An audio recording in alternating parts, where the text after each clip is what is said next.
It's 2007. You're browsing this newfangled site called YouTube, watching the dumbest videos in 240p. And among those videos of unicorns named Charlie, dramatic rodents, and anime AMVs synced to Linkin Park, there's always one line that you come across. Something that you just couldn't escape in late 2000s pop culture. This is... 300 is a fascinating film. Even though it wasn't the biggest movie of the year, you could not escape it. It's something that's been kind of forgotten to time, only left preserved in old YouTube videos made in Flash and Windows Movie Maker. It was a concoction of energy that couldn't help but be parodied.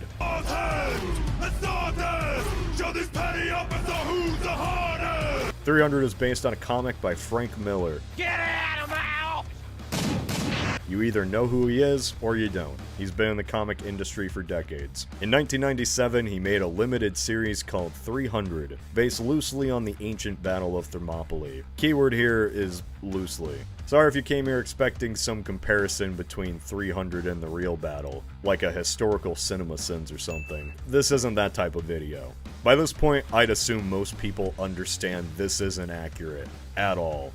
If this is the first time you're hearing about this, then wow, I'm sorry man, read a book or something. No, the Persians didn't fight with giant trollmen or bladed demons. Xerxes wasn't an 8-foot-tall demigod. The Immortals weren't evil goblins. They looked like this. And the Spartans wore armor, not just leather underwear. 300 is first and foremost a fantasy, as fantastical as Lord of the Rings or Game of Thrones. All of these were purposeful creative decisions by the movie or Miller himself. And if we want to understand the movie, we're gonna have to do the one thing that nobody ever does when talking about 300. Let's talk about the comic.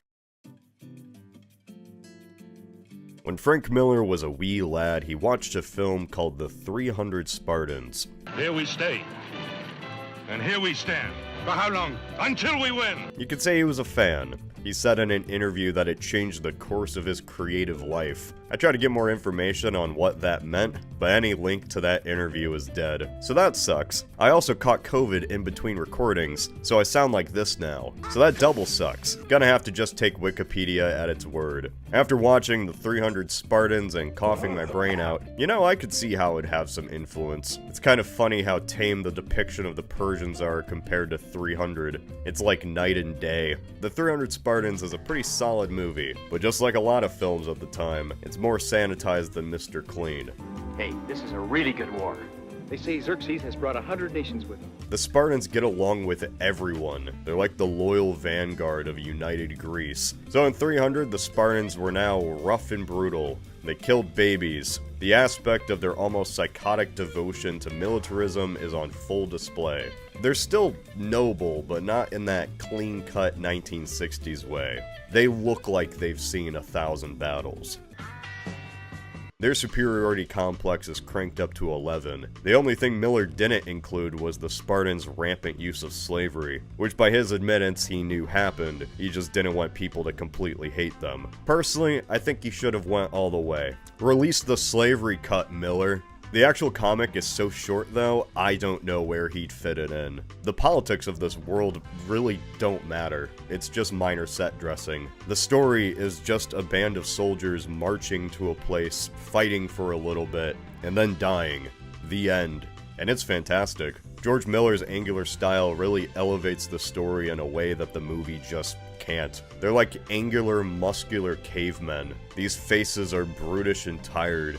It isn't until they put on the helmet and line up in formation where any semblance of Spartan glory actually appears. The comic's just full of striking silhouettes. Like for instance, Xerxes.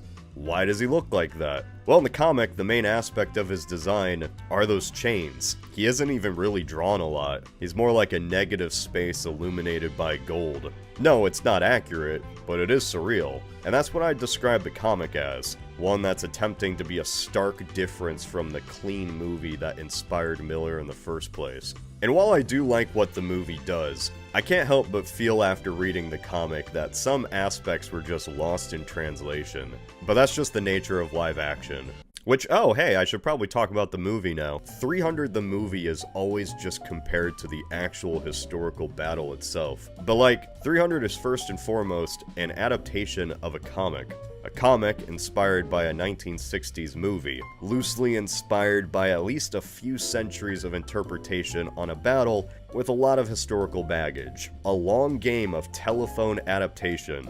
And this movie does have a lot of baggage attached to it. There are some controversial elements that can't be left unsaid. We have to talk about something this movie has perpetuated since it first came out in 2007. Zack Snyder!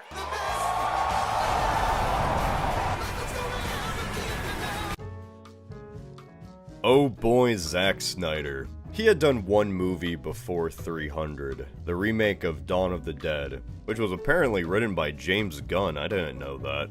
300 was going to be the first film where his recognizable style could really blossom, an opportunity for his cocoon to crack, and a Zack Snyder butterfly to finally come out. What the fuck is this analogy? If I could describe Zack Snyder in a single word, I would describe him as pure. Look at that man. Not a single thought is going on in that head. And that's why we love him. That's right, this is a Zack Snyder friendly space. He is very much a visual person.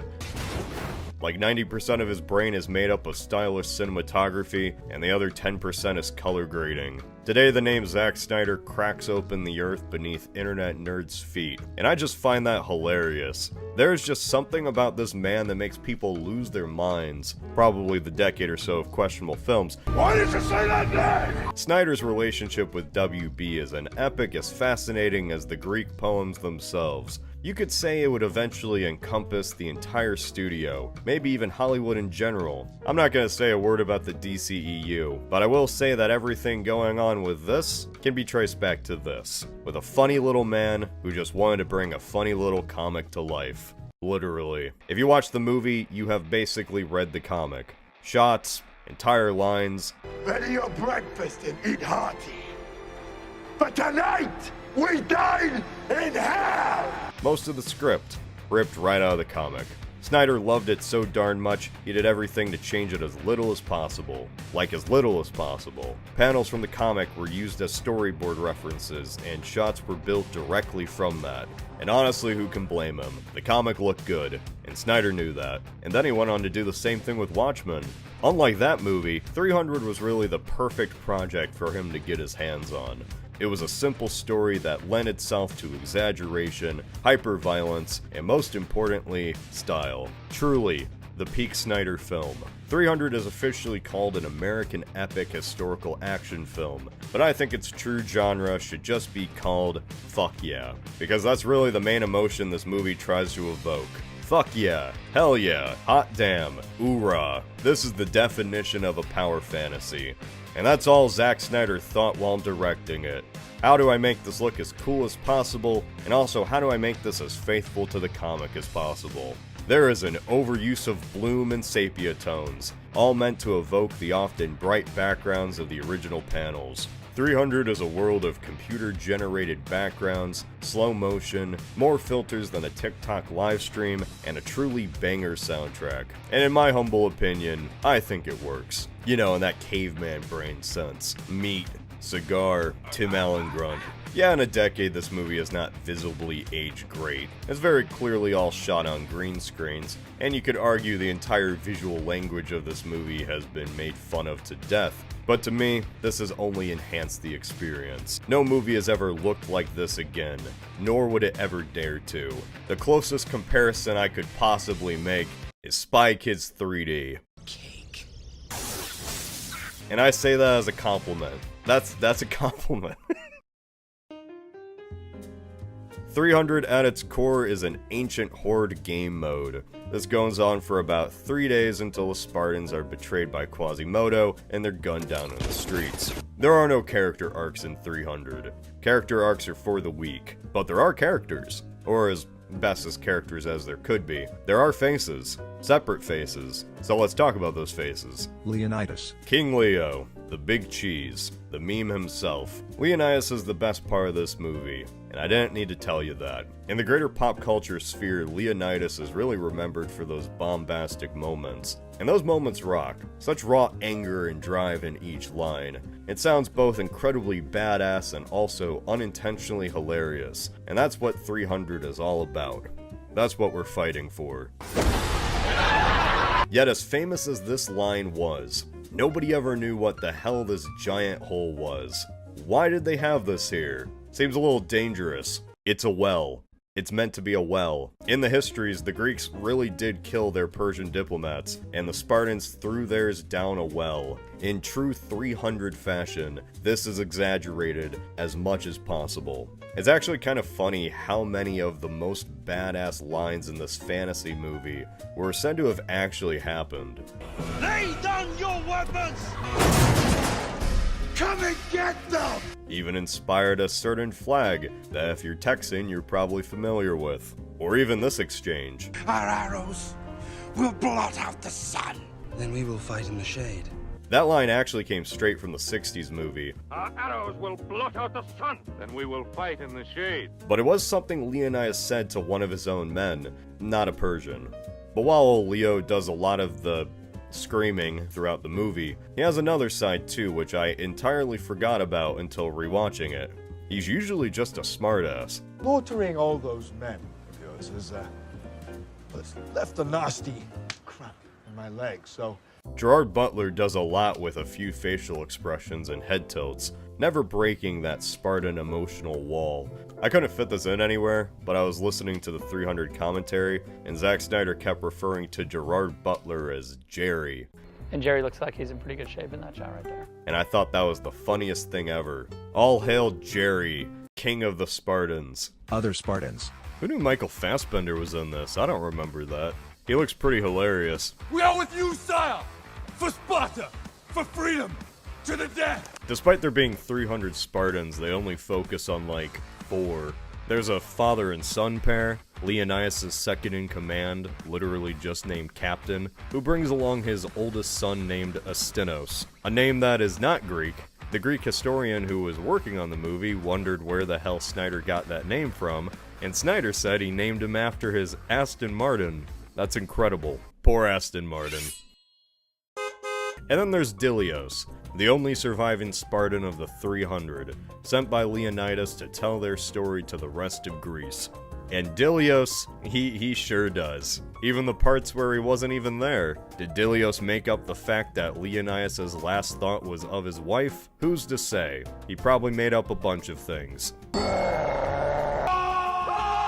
He's got an active imagination. If you really want to think about it, 300's kind of just from Dilios' imagination. I really want to know what the rest of the ancient world looks like from his perspective. What are the Gauls like in the 300 world? Are they giant, monstrous gingers? Are the Egyptians cat people? Maybe the Scythians of the Eurasian steppe are literal centaurs. Call me WB, I have ideas. Now, I haven't watched 300 in a while, so while watching this, I thought, man, Dilios' voice is really familiar. Where have I heard that before? And then it clicked. From the time he could stand, he was baptized in the fire of combat. Long I pondered my king's cryptic talk of victory. Combat Engine was created by Robert Daly, a former Green Beret and designer of more than 30 military-based video games. He's the narrator of Deadliest Warrior. Hell yeah, it's all connected, baby. Honestly, it makes sense. I would imagine that 300 and Deadliest Warrior had a pretty big overlap. Hell, I wouldn't be shocked if 300 inspired Deadliest Warrior.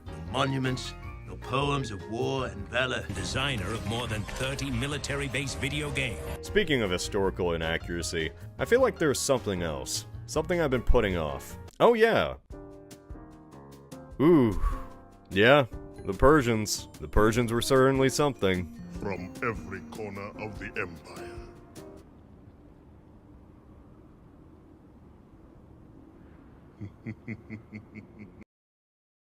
The Persians were certainly something. 300 is one of those movies you either really love or really hate. And I mean, hey, I love it. Flaws and all, it certainly has a style, and when things work, they really work well. It's got some problems for sure, but don't look at that. Don't look at it. For me, I was too young to watch 300 in theaters. The only thing I knew of it for years was that Sparta meme, and any vague ideas that came from cultural osmosis. I think for a while I knew more about 300 from Meet the Spartan trailers than the actual movie. As long as I know how to love, I know I'll stay alive. I was so disappointed when Mumble from Happy Feet didn't show up, or Baby Shrek, or a fucking Transformer. Leave Benny alone. It was actually the first rated R movie I'd ever seen. I watched it at a buddy of mine's house. It was one of the 4 things I still remember watching there. The other things were District 9, The Dark Knight, and that episode where Gus Fring dies in Breaking Bad. I had never seen Breaking Bad before. That was the first episode I had ever saw. He just put it on. So fuck you, Caleb. Anyway, 300. You know, I thought it was good. Honestly, the main thing it really did was just make me super interested in the ancient world. There was a lot of Spartan resurgence after this movie came out. Oh boy. I had never even given the period much thought before then. I mean, for a kid, what else was there for ancient Greece? Hercules? And at the end of the day, that's what any historical fiction is good for, even the bad ones. Establishing a mood or energy that makes you just want to explore this time period even more. And then you do, and you realize, oh wow, Athens did some war crimes. And man, that first movie was some anti-Athens propaganda, I tell you what. And of those philosophers and, boy lovers. And I think a lot of people behind 300 realize how harshly the Athenians were treated. Boy lovers. And maybe even the Persians. Because 7 years later, we got a sequel. For glory's sake.